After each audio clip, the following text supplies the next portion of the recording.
what's up guys? Welcome back to the channel and for episode 2 of Shift Talk, which I think is gonna be a really fitting name for this because we're gonna do some trash talking in this episode. Now, it's gonna be on the S650, specifically what I think are the problems with the S650 in general and kind of why that reflects on the sales numbers a bit. I own an S650, it's all fun here. Like, we're not trying to trash people's cars or anything like that. It's all fun here again. Like I said, I own an S650, so I think that has some credibility on what we're gonna talk about here, but let's get started. So the first thing I wanna talk to you guys about is the sales numbers for the S650.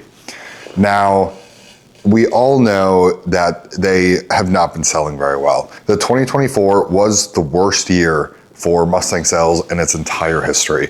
And then we have the 2025, and it was following that very well with the 2024 being, again, one of the worst selling Mustangs for the year.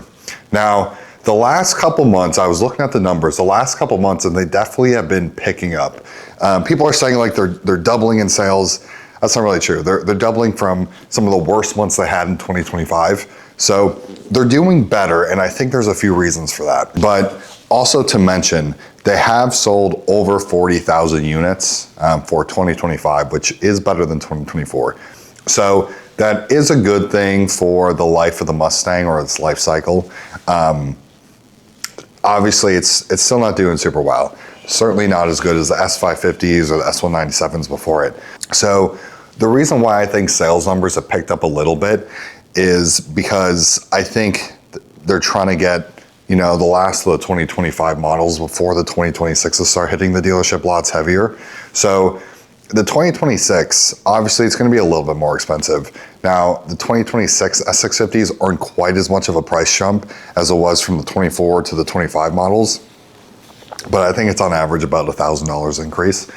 But the problem with that though, is for the 2026 models, they're dropping features, which are now gonna have to be additional add-ons when originally in the 2025s, they just came with packages.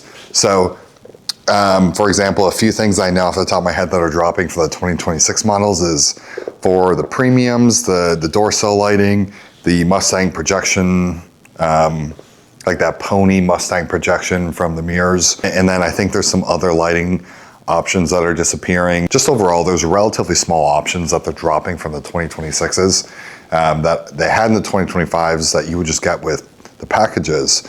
Some of them are just gonna no longer be available, and then some of them are still gonna be available, but you have to purchase them additionally along with whatever package they used to come with. One, that's obviously kind of annoying, okay? I don't think that's going to help Ford very much in terms of their 2026 Mustang sales. But I guess we'll see. I don't really expect the 2026s to do super well, but nobody can predict the future. So, I guess we'll see as time unfolds. I have heard some people saying that the reason why the 2025s have picked up a bit in terms of their sales numbers is because of the tunability was unlocked. I don't know if that really correlates because NA tuning was unlocked back in June. And then boosted tuning was unlocked back in like early August. So they're kind of on a 5 to 6 month delay there in terms of when car sales picked up. Maybe there is a little bit of truth to that. There certainly possibly could be, but I feel like it's probably not quite that just because there's been such a delay. Even after tuning was unlocked, sales numbers continued to sink. Boosted tuning was unlocked, sales number continued to sink, and then the last couple months of 2025, they picked up. I think it's more due to just people are trying to get the 2025s before the 2026 models come out. And the 2026 models, absolutely nothing new. At least nothing meaningfully new. I know they have the new Fox FX kind of color appearance package. I guess if that's your thing, that's kind of cool. For me, no, not really. And then they have a couple more colors that they're adding, which is interesting, but I don't think that's really gonna save the sales numbers for the Ford Mustang. Now, the interesting thing though, is that Ford has always done very well, I feel like, in comparison to General Motors. Right now, we're on a flip timeline here where Ford is not doing super hot, but Chevrolet absolutely is. Their EVs are selling really well, all their crossovers are selling really well, their Pickup trucks are selling pretty well, and then the Corvettes are obviously flying off like hotcakes. I mean, they're pumping out Z06s and Z01s in like record numbers. I read somewhere that they're producing like 3 to 5 Z01s a day. So that I think is super cool for General Motors. I have such a soft spot for those Z01s and those Z06s. It's the flat plane crank that Ford never figured out. Just because the GT350 was so riddled with so many issues. It is such a problem car. I still love them so much, but everybody, like, we all kind of know it. Buying a GT350 is an anxiety-inducing device to drive. Like, I've wanted one for so long. I constantly contemplate buying one, but God, there's such a risk that comes with those cars. But anyways, getting off topic a little bit here, back to the issues of the S650. I think the second issue with the S650 is so far, there has never been an interesting S650 that's been produced by Ford. Like, not really. So just to give you guys an example of what I mean by this, when the S550 came out for the 2015 model year, they had also brought out the GT350. Now, in very, very small numbers. Somebody correct me if I'm wrong on this, but I think there was only like 26 units produced for the 2015 model year of the GT350. So obviously not really much produced for 2015, and those units that were definitely go for a very pretty penny. They're marked very, very high just because they were so far and few between for that model year. 2016 is really when the GT350s really hit hard in the production line, but they did introduce the GT350 in 2015. That was the exact same year that the 2015 Mustang came out. So that was really cool for the S550. And right off the bat, the S550 had very interesting things about it. Also too, even when I remember when the 2015 S550 Mustang was launched, like I remember at their showcase or whatever, I think it was at the Detroit Auto Show, I could be wrong on that. But they were like talking about like so many cool things about it. Like you could get, Ford Performance superchargers directly from the dealerships, which is true for the S650, but they were actually talking about like really cool performance things you can do with the S550 Mustang right off the bat. Like really, really cool things. When the S650 came out, they really had nothing super interesting to say about it. You had like remote rev, so they brought out a key and like revved it. I guess if that's your thing, to me that's pretty gimmicky, but I guess whatever. But I feel like that just kind of shows that when the S650 was launched and when they were debuting it, there's nothing really interesting about them, and there still isn't anything interesting about them. Now, I think they're still good cars, but there's just nothing special about them right now. They don't have any Shelbys out there. I know there's a Shelby GT350. That's not Ford's fault. I know when I saw that, I'm sure a lot of you guys out there saw that. That was like really disappointing to see. That GT350 for the S650 model, that's produced by Shelby American. Ford currently does not have license usage for the Shelby name for them to put into the production cars. I think I've read a rumor that they are trying to get that relicensed. They usually kind of license it and then relieve it and then license it and relieve it, and they just kind of go through that pattern. But I think I saw a rumor somewhere they are trying to relicense the Shelby name so they can actually use that moniker on their cars. But Shelby American holds that so they can kind of do whatever they want with it. That's not Ford's fault. I know there's a lot of people like screaming at Ford when the S650 GT350 came out. It's just another Mustang GT parts car with a Whipple, which I've talked about before, and we'll talk about here shortly in a little bit. But yeah, just generally, S650, just not that special. So let's talk about the Dark Horse a little bit. I hate that car. I'm just kidding. I don't actually hate the Dark Horse, but I kind of hate the pricing and everything that pricing model stands for with that car. To be fair, I don't actually really hate the Dark Horse. I think it's actually a really cool car. If I could afford one, I would have a Dark Horse over my Mustang GT. Just to be perfectly fair to all you Dark Horse owners, you guys definitely have a cooler, better car than us Mustang GT owners. We'll say that right away, like right off rip. But the pricing for that car, I think, is insane. I think it's totally crazy. Just for fun, what I did yesterday actually is I went to Ford.com, did build and price your own Mustang, picked a Dark Horse Premium, put the handling package on it, and just kind of fully optioned it out. You know, there's a bunch of little like weird accessories that you can get, like different color lug nuts or like car covers. I didn't opt for anything like that, but I built a Dark Horse in the exact spec I would want it. And I got it almost to $85,000. And I was wholly insulted, like sick to my stomach to see a NA Coyote-based Mustang where when you build and price it on the Ford website, they're asking $85,000. Like, that truly made me ill. So what I did, and I did this for you guys, okay? I called Ford to ask them how are they so out of their minds to price a naturally aspirated 5-liter Coyote Mustang at $85,000. And they just started laughing, I think mostly at me. It was actually really embarrassing. So I didn't get really far in that phone call, but I still think that's really crazy. They're in GT500 territory and GT350R territory when those cars came out. Now I know they're a few years older, but inflation hasn't hit that much, okay? Well, inflation definitely hasn't hit $20,000 to $25,000 in the past couple of years. At least it doesn't feel like it should. So like holy, it is, like, because of that, it makes me despise the Dark Horse so much, how unaccessible and underperforming of a car it is for $85,000 with the moniker Ford Mustang.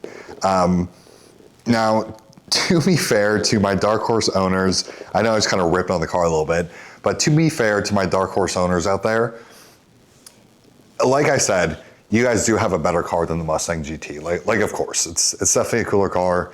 I know there's some preference in terms of if people really like the appearance of the front end over the Mustang GT. But either way, if you guys have a manual car, you guys definitely have the better transmission. It's definitely have better suspension, better brakes. You guys also have stronger connecting rods in your 5-liter Coyote. And just overall, it is a better car for sure.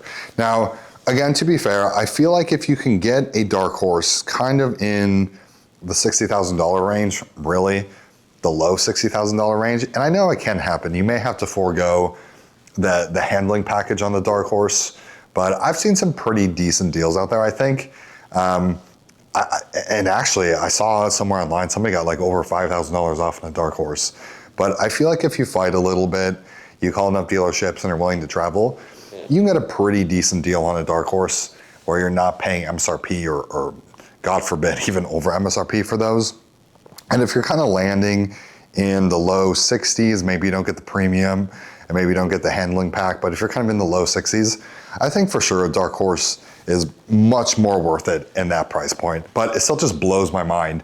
$85,000 for an NA 5-liter Coyote car is like totally crazy. It is like, it's despicable, okay? It's insulting is what it is. So this kind of brings me into something else I want to mention that I feel like people don't really talk about, but I kind of find this to be true, but I'd be super curious to hear your guys' opinion on this.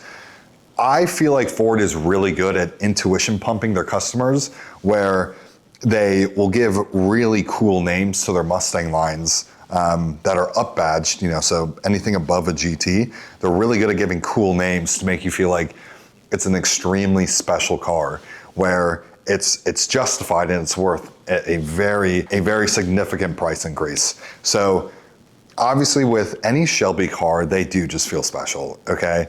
If you have a Shelby GT350, Shelby GT500, it feels extremely special, extremely exclusive, even though maybe it really isn't, but it just feels that way.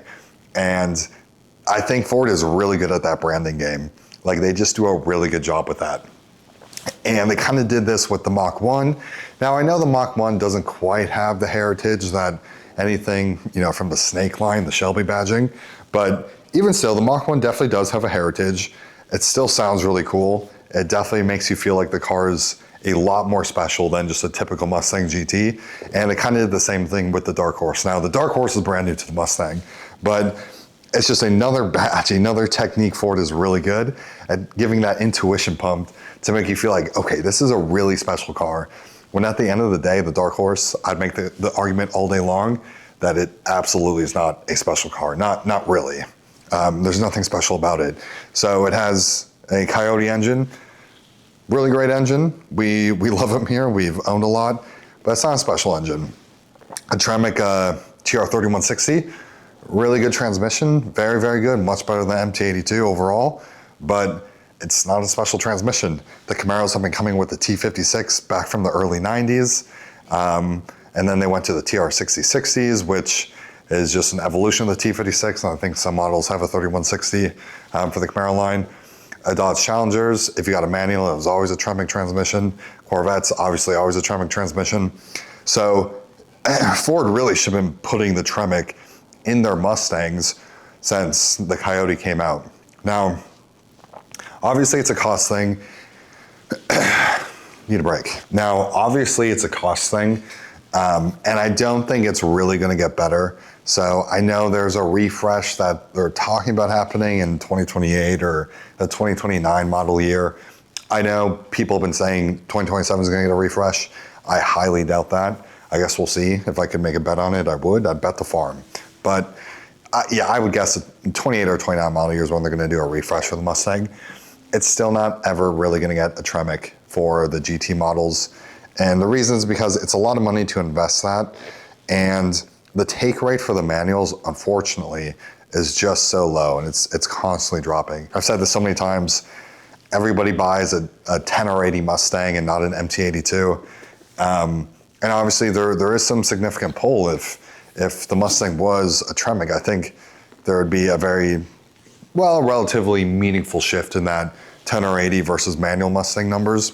But you know, it is what it is. The take rates are really bad for manual cars right now, and they're going down. So I don't really expect Ford, who's already hurting in the money department, going to invest that into a Tremec for the GT line. So we're stuck with the MT82. Love it or hate it. I hate it, but it is what it is. So that's kind of the issue with the S650, or at least another one for it. But what I did want to do is kind of give you guys an example of what I mean by Ford being really good at intuition pumping in terms of their Mustang branding to make you feel like a car is really special.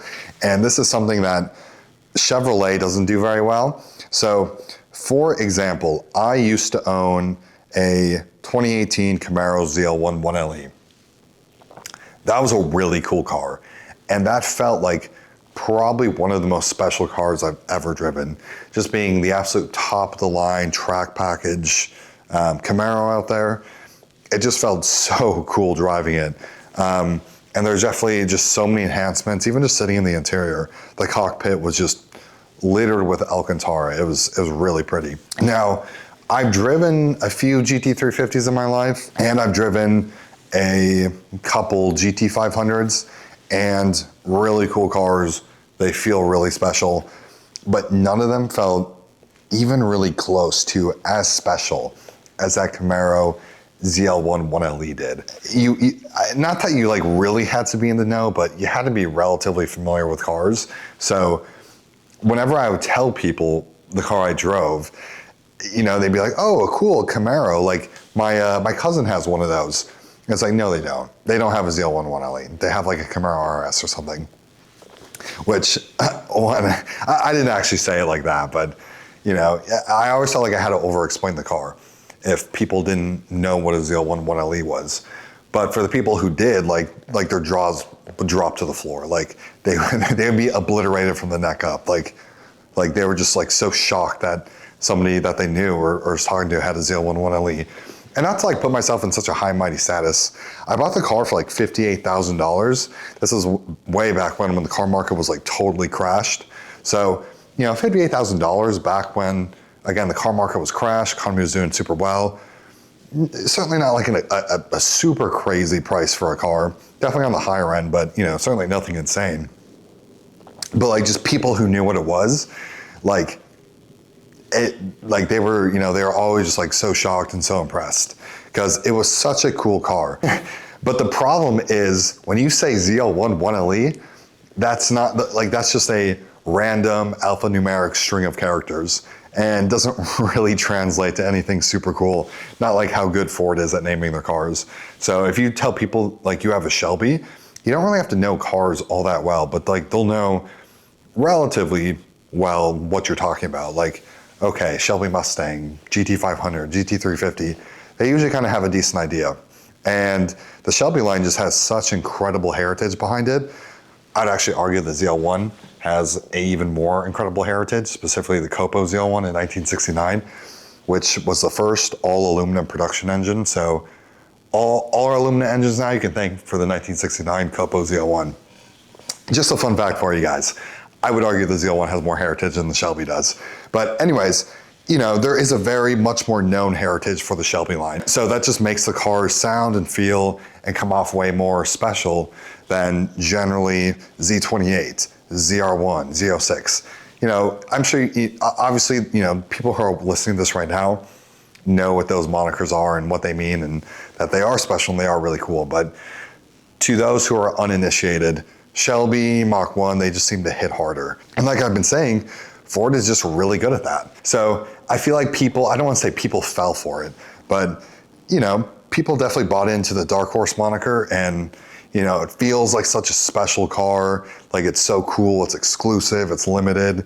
And I guess so, and certainly some pretty meaningful ways it kind of is there, but it's just not special. It's like Coyote with a Tremec. Like it's the Mustang GT that we should have got back in 2011 is really all that car is. So I would make the case that Dark Horse is just a completely and wholly unspecial car, and it's really just hyped up to be more than it really is. Now, like I said, we're definitely doing some trash talking in this episode. So to my Dark Horse owners out there, I'm not trying to single you guys out or say you guys bought a overly hyped car. It is a really good car. It is really cool. And like I said, if I could afford one, I would have a Dark Horse Mustang rather than my Mustang GT, specifically a Whippled Dark Horse Mustang.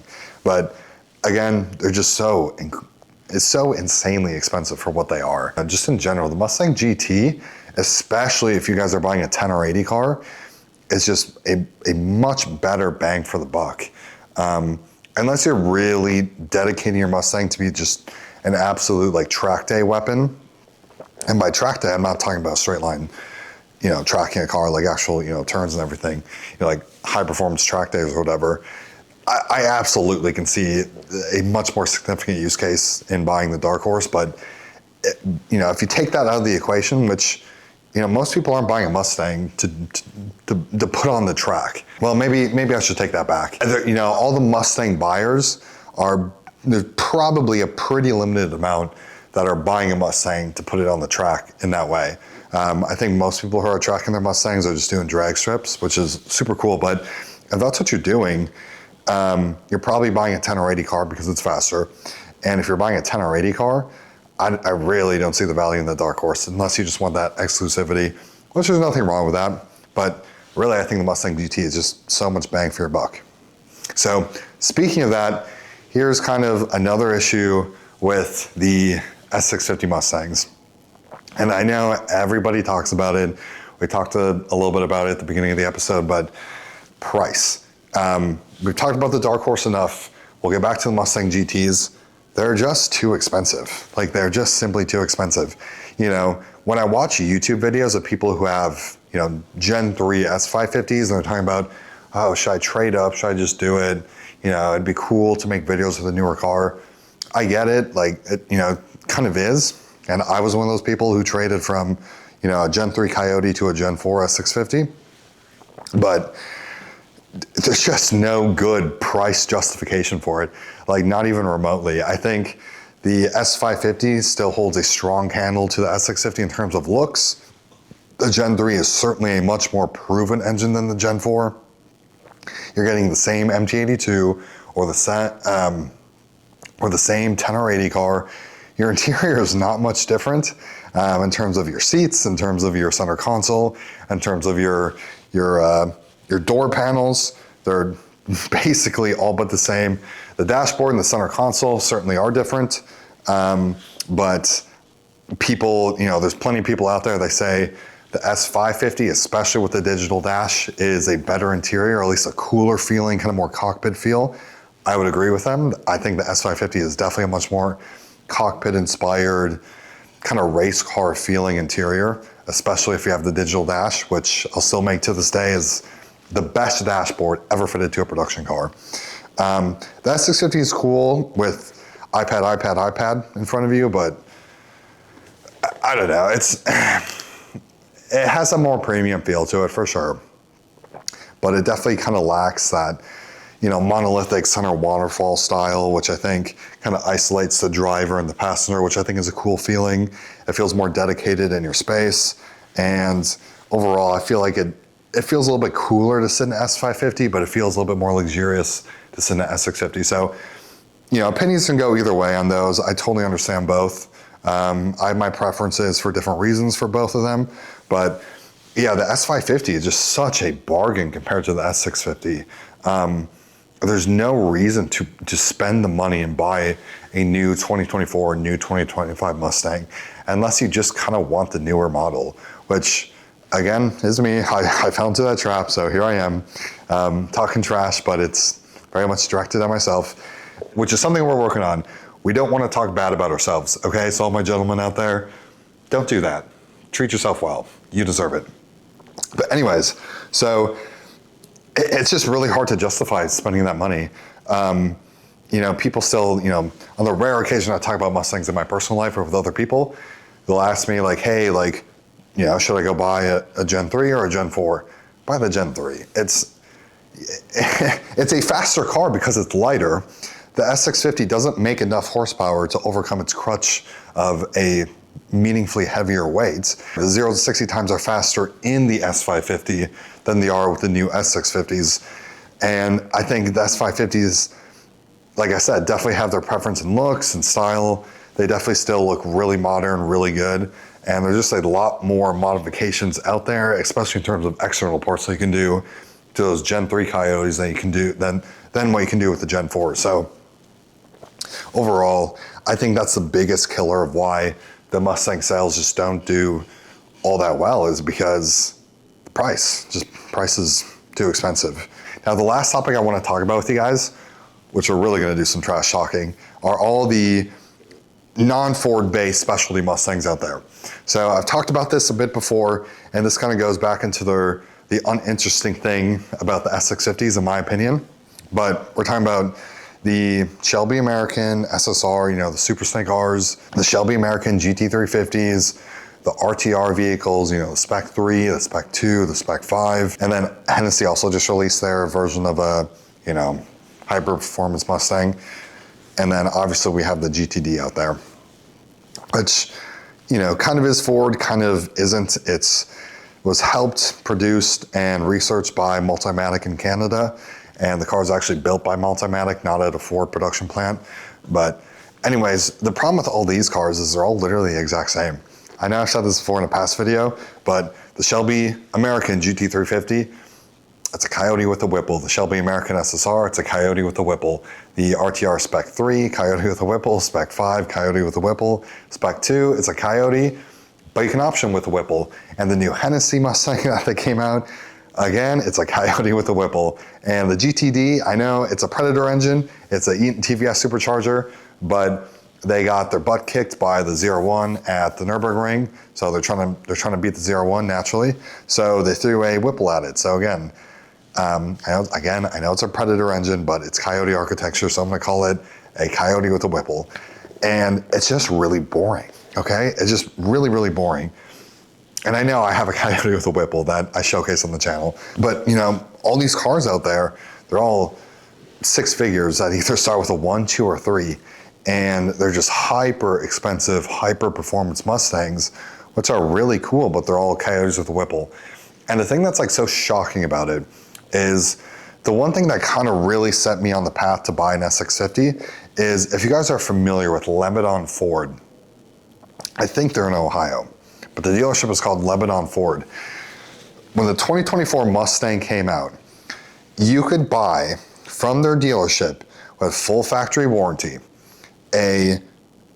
now Now granted, an extreme base model, so you're not getting a premium and you're getting a 300A package Mustang with no features at all. But you definitely got the lights of the bunch, so there's, you know, that advantage to it. But you could buy a Mustang GT with a 6-speed manual MT82, and they would throw a Whipple supercharger stage 1 on top of it, and you could walk out the door before taxes. But you could walk out the door paying $49,999. A Whipple Mustang rated at 810 horsepower, you could buy from a Ford dealership for under $50,000. And I think this was probably the best thing that ever happened to the S650. And it was kind of the thing that, again, like I said, it really set me on the path, like, okay, let me check out this S650. Maybe I do want to trade in my Gen 3 for this. And at the end of the day, this under $50,000 2024 Whipple Mustang GT is on the same straight line performance level as all these $100,000, $200,000, $300,000, maybe with some exception of the GTD. But this Mustang was on the same straight line performance level as all these other, you know, hyper-priced 6-figure Mustangs that they've been building out there.